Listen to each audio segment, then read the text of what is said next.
Hello everyone, एक बार फिर से स्वागत है आप सभी का मेरे यूट्यूब चैनल में। आज हम पढ़ेंगे NCERT book Hindi class 4th का पार्ट नंबर 7 जिसका नाम है दान का हिसाब।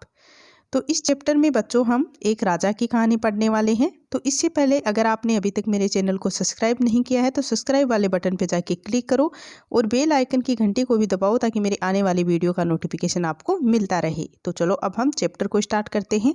एक था राजा, राजा जी लखतक कपड़े पहनकर यूं तो हजारों रुपए खर्च करते रहते थे, पर दान के वक्त उनकी मुट्ठी बंद हो जाती थी।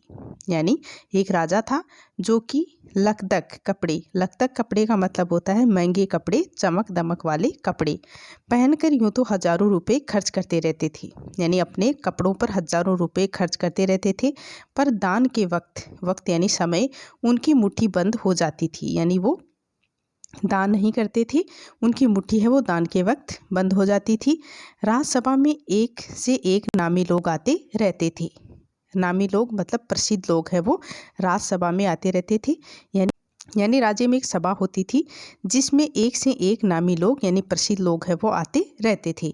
लेकिन गरीब, दुखी, विद्वान, सज्जन इनमें से कोई भी नहीं आता था। यानी जो राजसभा होती थी उसमें न तो गरीब, न दुखी, विद्वान, सज्जन इनमें से कोई भी आदमी है वो नहीं आता था, क्योंकि वहाँ पर इनका बिल्कुल भी सत्कार नहीं होता था। सत्कार यानी आदर है वो बिल्कुल नहीं होता था। एक बार उस देश में अकाल पड़ गया, यानी जो देश है उसमें अकाल पड़ गया था। अकाल यानी भूखमरी है वो आ गई थी। पूर्वी सीमा के लोग भूखे प्यासे मरने लगे। राजा के पास खबर आई कि वे बोले, यह तो भगवान की मार है, इसमें मेरा कोई हाथ नहीं है। यानी जब राजा को पता चला, राजा के पास खबर आई, समाचार आया, तो वे बोले कि ये तो भगवान की मार है, यानी ये तो भगवान की कृपा है, इसमें मेरा कोई हाथ नहीं है। लोगों ने कहा, महाराज राज भंडार से हमारी सहायता करने की कृपा करें। यानी लोगों द्वारा कहा गया कि महाराज राज भंडार से हमारी सहायता करो, हेल्प करने की आप कृपा करें, जिससे हम लोग दूसरे देशों से अनाज खरीद कर अपनी जान बचा सकें। यानी अगर आप राजकोष से, राज भंडार से हमें कुछ सहायता है वो दे दोगे तो हम दूसरे देशों से अनाज खरीद कर अपनी जान है वो बचा सकते हैं। राजा ने कहा, आज तुम लोग अकाल से पीड़ित हो, कल पता चलेगा कि कहीं भूकंप आया है, परसों सुनूंगा कहीं के लोग बड़े गरीब हैं, 2 वक्त की रोटी नहीं जुटती। इस तरह सभी की सहायता करते करते जब राज भंडार खत्म हो जाएगा तब खुद मैं ही दिवालिया हो जाऊंगा। यह सुनकर सभी निराश होकर लौट गए। यानी राजा ने कहा कि आज तो अकाल आया है, यानी अकाल पड़ा है, कल मुझे पता चलेगा कि कहीं भूकंप आया है, परसों सुनूंगा कि कहीं लोग बड़े गरीब हैं तो उन्हें 2 वक्त की रोटी चाहिए। तो इस तरह से मैं सहायता करते करते तो मेरा जो राज भंडार है वो खाली हो जाएगा, ख़त्म हो जाएगा, तब मैं खुद ही दिवालिया हो जाऊंगा। दिवालिया मतलब तो अपना सारा धन गंवा दिया हो, यानी जिसने अपना सारा धन गंवा दिया हो। तो ये सुनकर सभी निराश हो जाते हैं और निराश होकर लौट जाते हैं। उधर अकाल का प्रकोप फैलता ही जा रहा था। प्रकोप यानी होता है अत्यधिक क्रोध, यानी जो अकाल का जो क्रोध है अत्यधिक वह फैलता ही जा रहा था। न जाने रोज कितने ही लोग भूख से मरने लगे। लोग फिर राजा के पास पहुंचे। उन्होंने राजसभा में गुहार लगाई, गुहार यानी आवाज लगाई, दुहाई महाराज आपसे ज़्यादा कुछ नहीं चाहते। यानी महाराज आपसे ज़्यादा हम कुछ नहीं चाहते हैं, सिर्फ 10,000 रुपये हमें दे दो तो हम आधा पेट खाकर भी जिंदा रह जाएंगे। यानी हमें केवल 10,000 रुपये चाहिए जिससे हम आधा पेट खाकर यानी मतलब आधा भूखा रहकर भी जिंदा रह जाएंगे।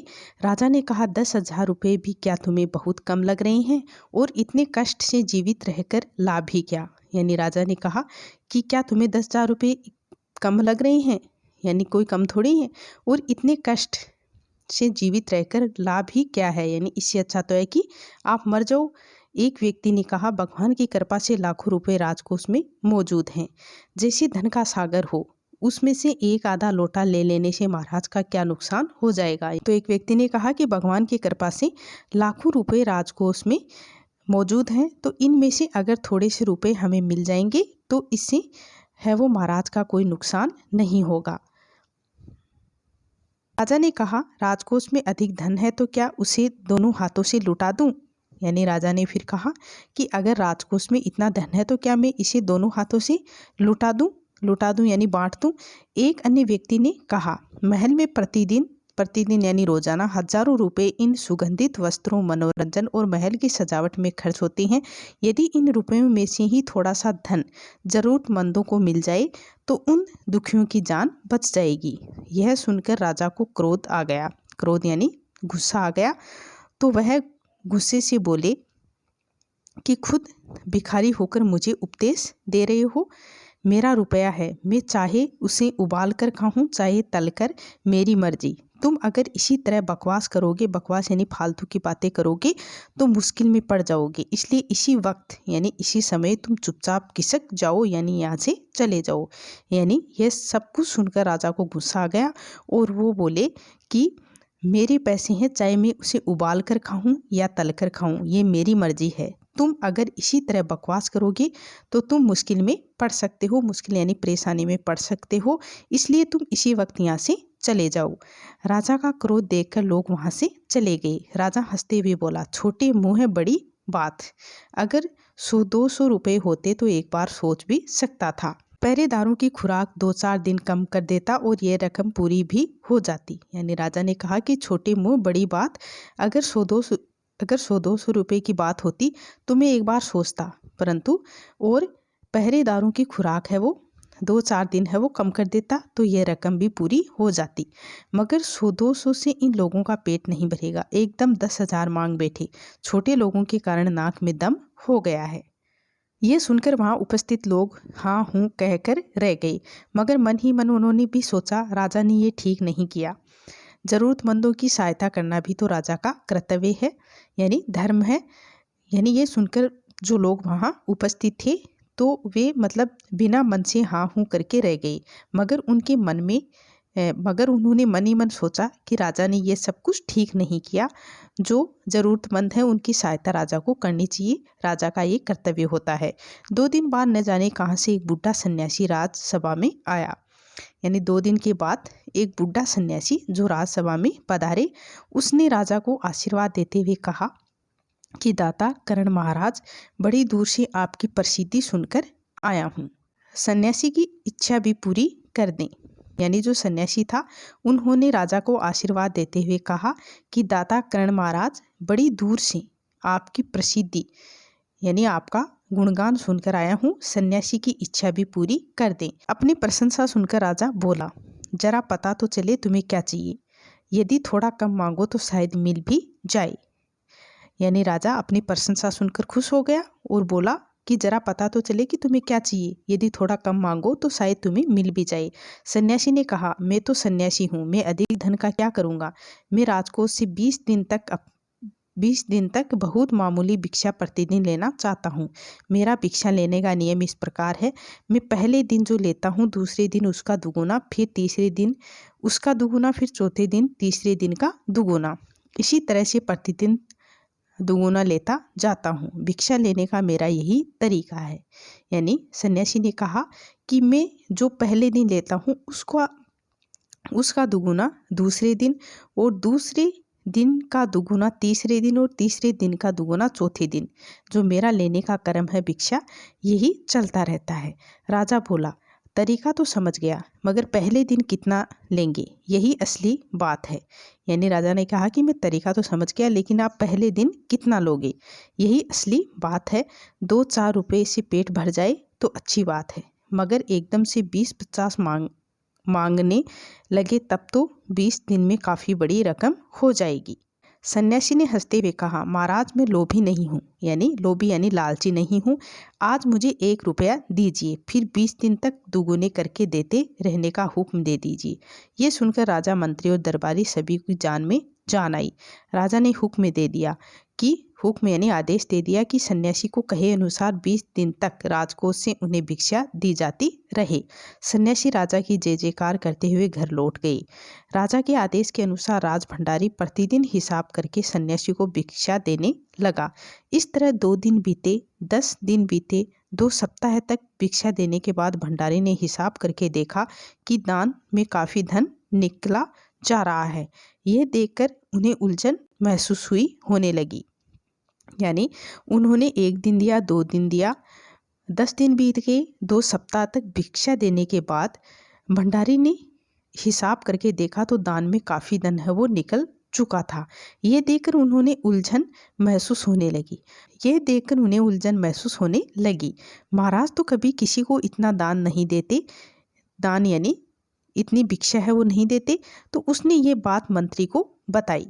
मंत्री ने कुछ सोचते हुए कहा, वाकई यानी सच में यह बात तो पहले ध्यान में ही नहीं आई थी, मगर अब कोई उपाय भी नहीं है। महाराज का हुक्म यानी आदेश बदला नहीं जा सकता।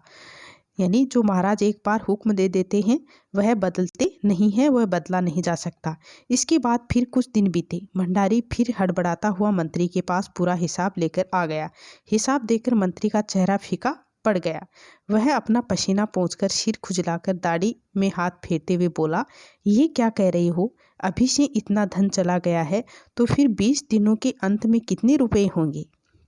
यानी मंत्री ने पूरा हिसाब लगाया तो उसका जो चेहरा है वो मतलब ऐसे फीका पड़ गया और उसने पसीना पोंछकर, सिर खुजलाकर, दाढ़ी में हाथ फेरते हुए वह बोला कि अगर अभी तक इतना धन चला गया है तो 20 दिनों के अंत में कितने रुपए होंगे? तो भंडारी बोला, जी पूरा हिसाब तो नहीं किया है। मंत्री ने कहा कि तो तुरंत बैठकर अभी पूरा हिसाब करो, यानी अभी पूरा हिसाब करके मुझे बताओ। भंडारी हिसाब करने बैठ गया। मंत्री वहां से अपने माथे पर बर्फ की पट्टी लगाकर तेजी से पंखा झलवाने लगे, यानी उसे टेंशन होने लगी। तो कुछ ही देर में भंडारी ने पूरा हिसाब कर लिया। मंत्री जी ने पूछा, कुल मिलाकर कितना हुआ? भंडारी जी ने हाथ जोड़कर कहा, जी 10,48,575 रुपये। मंत्री गुस्से में बोला, मजाक कर रहे हो? यदि सन्यासी को इतने रुपए दे दिए तब तो राजकोष है वो खाली हो जाएगा।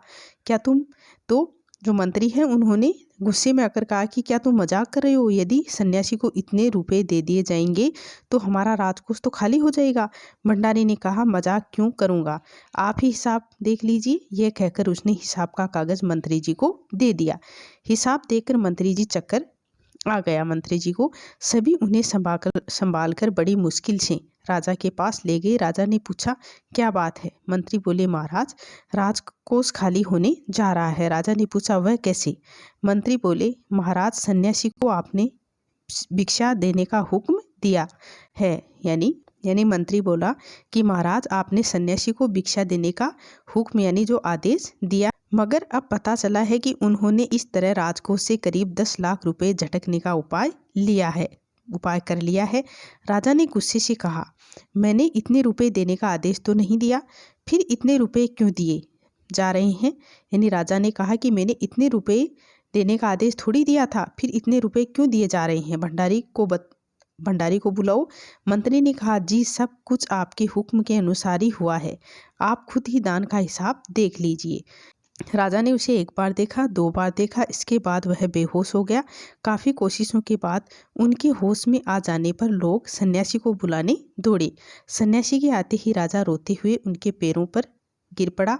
बोला, दुआई है सन्यासी महाराज, मुझे इस तरह जान माल से मत मारिए।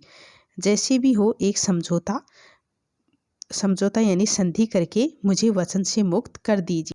यानी राजा है वो सन्यासी के पैरों में गिरकर है वो गिड़गिड़ाया कि महाराज आप मुझे इस तरह जान माल से मत मारिए, और जैसे भी हो एक समझौता आप कर लीजिए और मुझे अपने वचन से मुक्त कर दीजिए। यानी जो राजा है वो अगर एक बार हुक्म दे देता था तो वह उससे फिर नहीं मुकरता था। तो उन्होंने कहा कि मुझे यानी राजा ने कहा कि मैंने जो वचन दिया है उससे मुझे मुक्त कर दीजिए।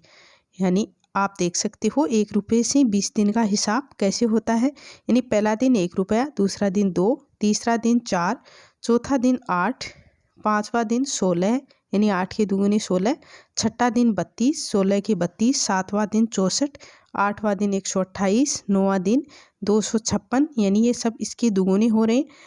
10वां दिन 512, 11वां दिन 1024, 12वां दिन 2048, 13वां दिन 4096, 14वां दिन 8192, 15वां दिन 16384, 16वां दिन 32768, 17वां दिन 65,536 रुपये, 18वां दिन 1,31,072 रुपये, 19वां दिन 2,62,144 रुपये, 20वां दिन 5,24,288 रुपये और कुल हुए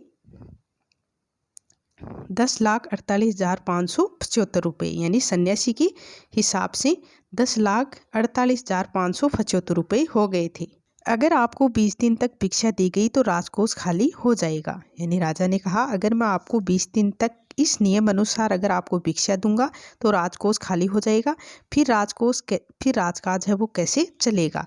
सन्यासी ने गंभीर होकर कहा, इस राज्य में लोग अकाल से मर रहे हैं, मुझे उनके लिए केवल 50,000 रुपये चाहिए। वह रुपया मिलते ही मैं समझूंगा कि मुझे मेरी पूरी भिक्षा मिल गई। तो जो सन्यासी है उन्होंने गंभीर होकर कहा कि इस राज्य में लोग हैं वो अकाल से मर रहे हैं और मुझे उनके लिए केवल 50,000 रुपये चाहिए।